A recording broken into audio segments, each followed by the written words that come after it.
Continuando com Emmanuel, ele nos diz assim: projetando as energias dilacerantes de nosso próprio desgosto ante a culpa que adquirimos, quase sempre somos subitamente visitados por silenciosa argumentação interior que nos converte o pesar, inicialmente alimentando contra nós mesmos, em mágoa e irritação contra outros.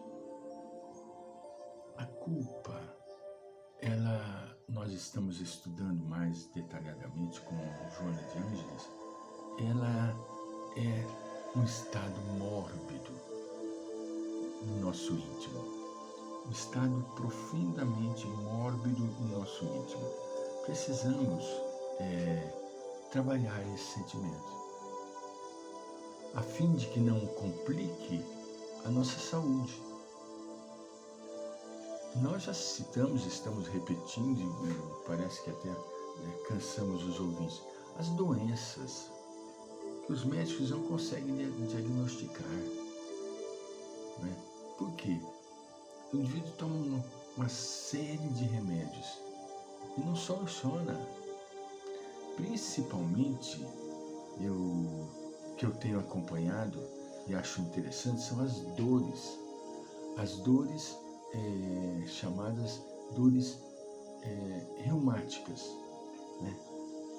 Atribuído o nome de dores reumáticas, dores articulares. Mas a pessoa traz dentro de si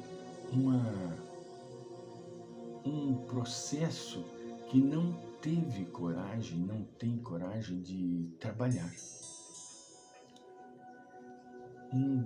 Uma culpa embutida. E a pessoa não tem coragem de trabalhar. Muito comum. O duro é que esse processo pode desenvolver células degenerativas, como eu presenciei, casos dessa natureza. A pessoa tinha um processo de culpa muito mal trabalhado, o tempo labutou desenvolveu uma patologia degenerativa, um câncer, não é?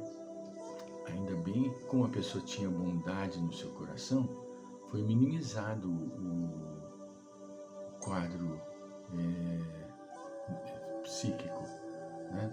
Ela conseguiu abortar o câncer, mas teve que fazer uma cirurgia de extração de seio, não é? Isto são distúrbios emocionais que precisam ser tratados. Joana nos diz assim: lamentáveis consequências da culpa não liberada. É um item.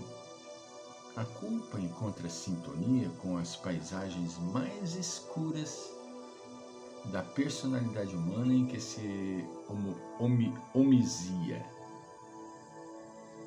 Os conflitos e a mesquinhez dos sentimentos nutrem-se da presença da culpa. Os conflitos e a mesquinhez dos sentimentos nutrem-se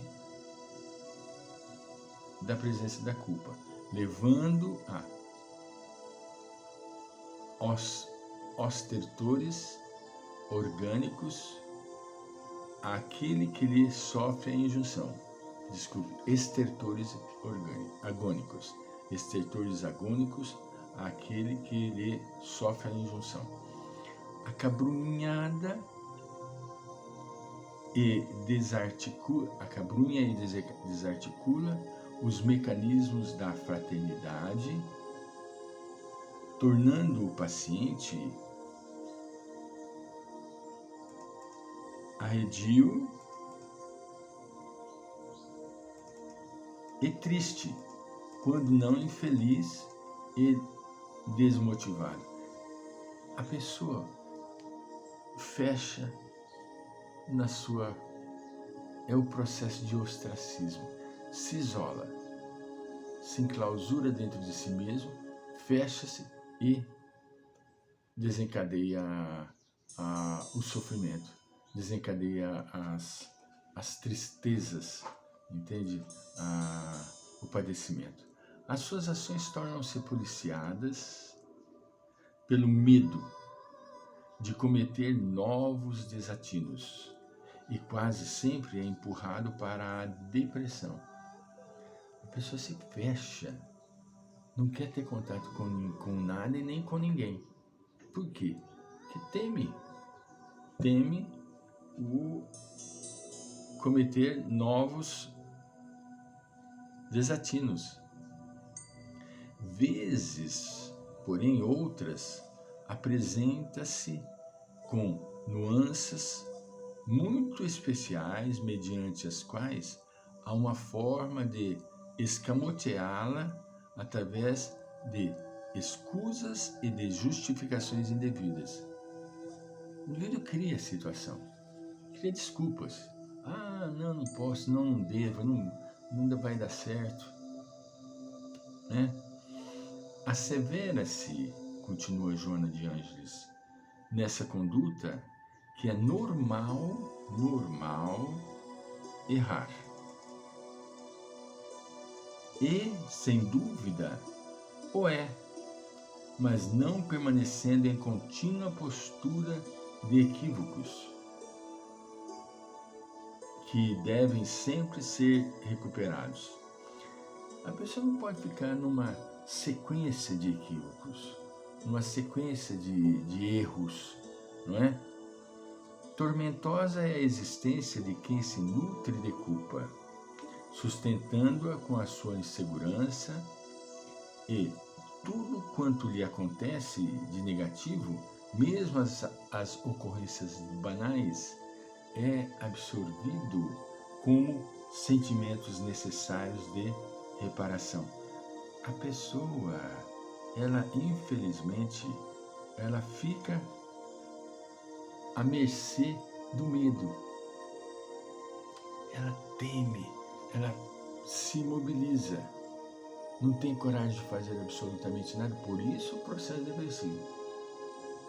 Ela se embota, fecha dentro de si própria, enclausura nas duas capinhas da ostra e não quer saber de fazer absolutamente nada.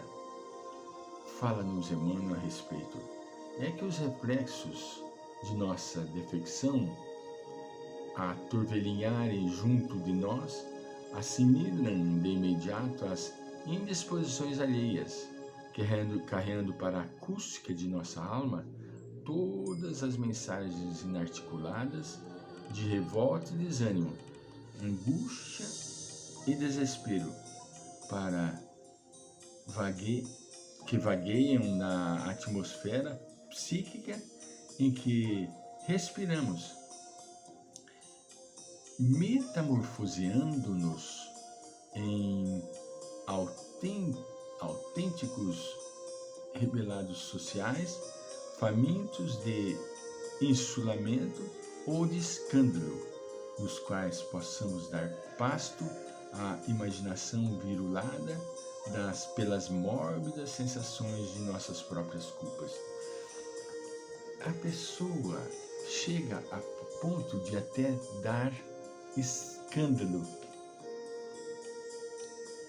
Imaginação virulada ou famintos de insulamento, se isola, ou de escândalo.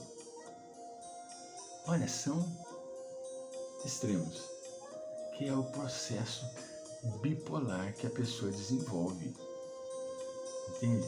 Uma patologia psíquica que a pessoa desenvolve.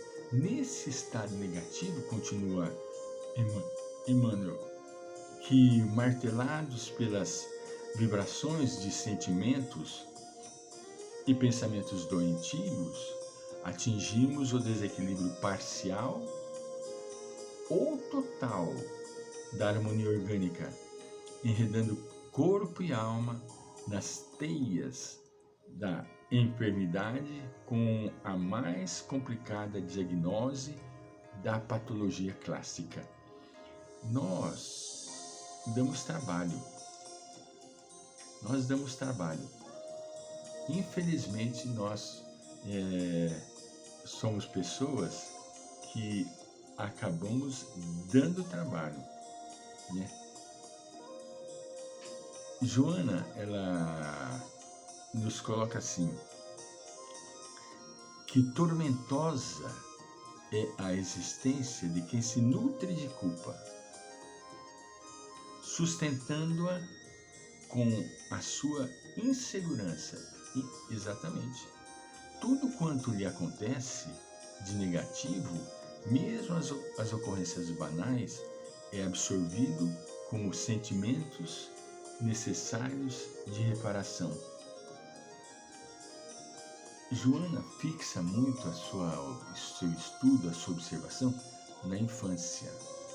Ela se prende muito na infância e diz assim: a infância conflituosa, não poucas vezes, induz o educando à raiva, ao desejo de vingança, à morte dos pais ou dos mestres.